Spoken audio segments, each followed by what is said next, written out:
이렇게 하시면 나중에 계약이 이행되지 않았을 경우에 다시 정려를 돌려받을 경우는 굉장히 문제가 됩니다.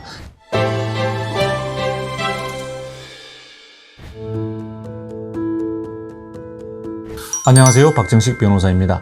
우리 부모님과 자녀 간의 정려 계약을 하는 경우가 있는데요. 이런 경우에 단순하게 형식적으로 어떤 부동산이나 재산을 넘겨준다, 정리한다, 요것만 적지 마시고 여기에 이런 조건을 붙인다든가 또는 이런 것을 이행을 해달라는 부담을 붙이는 경우가 충분히 가능합니다. 따라서 효도를 해라, 제사를 해라, 또는 어머님을 돌봐라, 이런 조건이나 부담을 정려 계약서에 꼭 부과해 두면은 나중에 이것이 이행이 되지 않을 경우에 여기에 대해서 책임이라든지 또는 정려 계약을 해제하고 다시 돌려받을 수가 있습니다. 우리가 자녀에게 정려한 재산을 다시 돌려받을 수 있느냐, 즉 처음에 줬을 때 조건을 이행하지 않거나 또는 부담을 이행하지 않는다, 또는 내가 너무 형편이 어려워졌다, 이런 경우가 있을 수 있죠. 이런 것을 다시 돌려받기 위해서는 자녀와 한 정려, 그 정려 계약서에 이런 조건, 부담 또는 어떤 이런 특별 조항을 반드시 넣어두셔야 됩니다. 예를 들어서 제사를 지내지 않는다거나 또는 무엇을 어머님을 잘 모시지 않는 경우에는 내가 원하면 반드시 돌려달라, 반환하겠다, 여기에 대해서 충분히 이런 조건 등을 기재할 수 있습니다. 따라서 정려 계약서에 이런 조건을 기재한 것은 매우 중요합니다.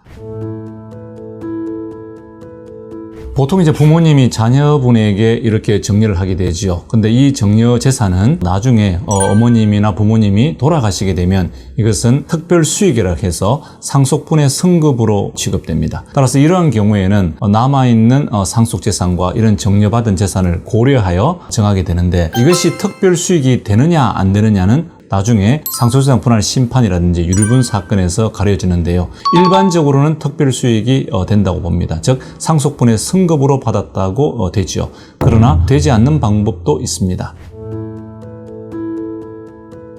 방금 제가 말씀을 드린 바와 같이 정려재산은 나중에 부모님이 돌아가셨을 때 특별 수익, 즉 상속분의 성급으로 취급되어 특별 수익이 되는 것이 일반적입니다. 그러나 우리가 정려를 할 때 정려 계약서에 특별한 부담이나 조건, 이런 것들을 부과하는 경우가 있죠. 즉 이러한 정려가 단순한 무상이 아니라 어떤 대가관계, 기여관계가 될 경우에는 특별수익, 즉 상속분의 성급이 아니라 어떠한 대가, 기여에 대해서 이전되는 거기 때문에 특별수익이 되지 않을 수 있습니다. 특별수익이 되지 않으면 나중에 유류분의 대상이 되지 않고 상속분에서도 이 받은 정려로 인하여 불리하게 취급되지가 않습니다.